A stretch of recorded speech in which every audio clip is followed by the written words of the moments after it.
Hey guys, I just wanted to let you know that the video you were about to watch is actually part of a three-part series that was initially recorded as a single video, but it turned out longer than expected. So I figured, hey, I like the shorter format. Let's split this up.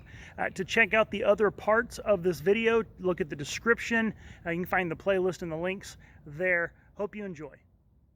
Next, we have this idea about God. He says that the existence of God is an untestable hypothesis.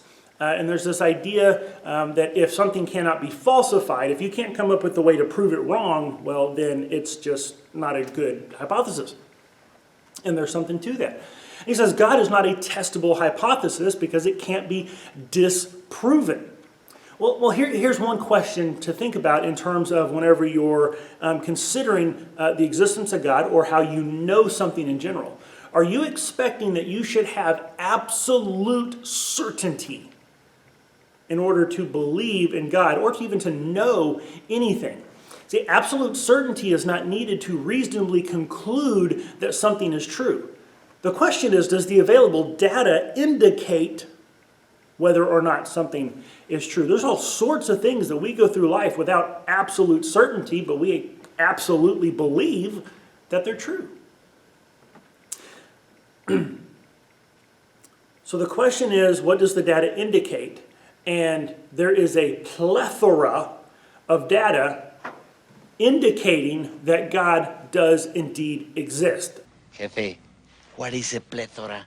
I'm not going to take the time to do it here, but you've got cosmological arguments, teleological arguments, ontological arguments, all sorts of arguments. At other times I've given you lists of just argument after argument after argument.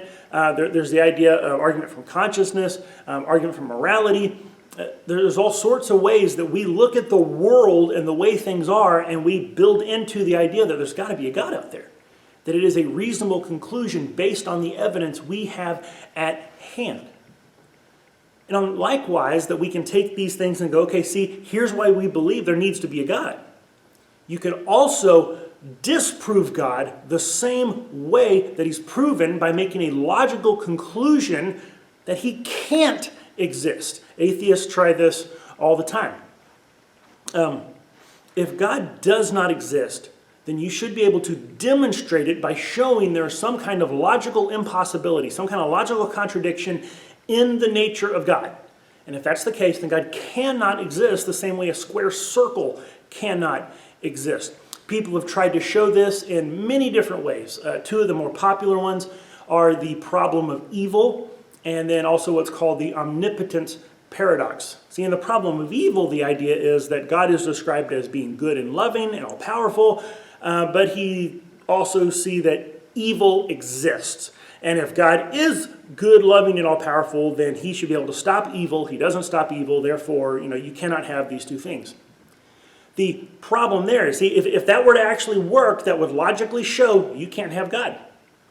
The problem is that if God has morally sufficient reason to allow for evil to occur, then that just completely falls apart. And of course, God being not only omnipotent, but also all-knowing, and us not being all-knowing, we're not in a position to claim whether or not God knows of a morally sufficient reason to allow evil. And so, therefore, the whole thing just kind of falls apart. It asks too much that it's unable to show, so it cannot disprove God. Another issue, this omnipotence paradox, right? That if God can do anything, well then he can do thing A and he can do thing B, and these contradict. The most common form that people bring up is, can God create a rock so big that even he can't lift it? Right? Because as soon as he creates a rock that he can't lift, he's made something that he himself cannot do, therefore he is not omnipotent. But if he does lift it, well then he's shown he cannot create the rock, therefore he is not omnipotent.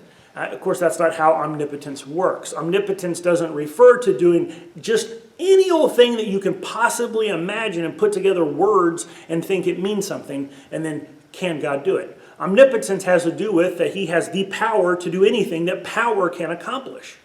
And this would rule out logically impossible things like a rock so big it cannot be lifted by something that can lift any rock, right? I mean, so if you describe God as all powerful, power can lift rocks. That means God can lift any rock. Well, can a rock be created that can't be lifted by something that can lift all rocks? That's a logical contradiction. God can do anything that is logically possible. And that's not a restriction on God. It's not saying, oh, he can't make a, square where the angles are more than 90 degrees. Well, that wouldn't be a square. See, it's logically impossible. Can God make a square circle? Can God make a married bachelor? The idea is incomprehensible because a square circle, a married bachelor, whatever thing, a rock so big he can't lift it, these sorts of things, they're logical impossibilities, and logical impossibilities aren't real things. Despite the fact that they take normal English words and string them together, it's actually gobbledygook. It is total, just nonsensical. You might as well say, can God do... Well, that's not actually a thing. That's just nonsense. And so, no, God can't do that gobbledygook thing that isn't really a thing. And so this, again, fails, but this is how you would go about disproving God. If you can find something where there is a logical contradiction in the nature, in the existence of God, then you can show God doesn't exist.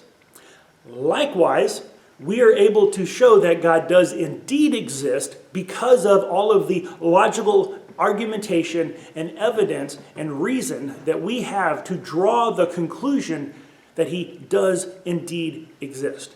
So the existence of God can be demonstrated or disproven. And obviously, I think that it has been proven or at least demonstrated satisfactory that you should believe. There are plenty of other videos on this channel and other great channels showing those things. Glory to you, King of all days. Glory to you in the highest place.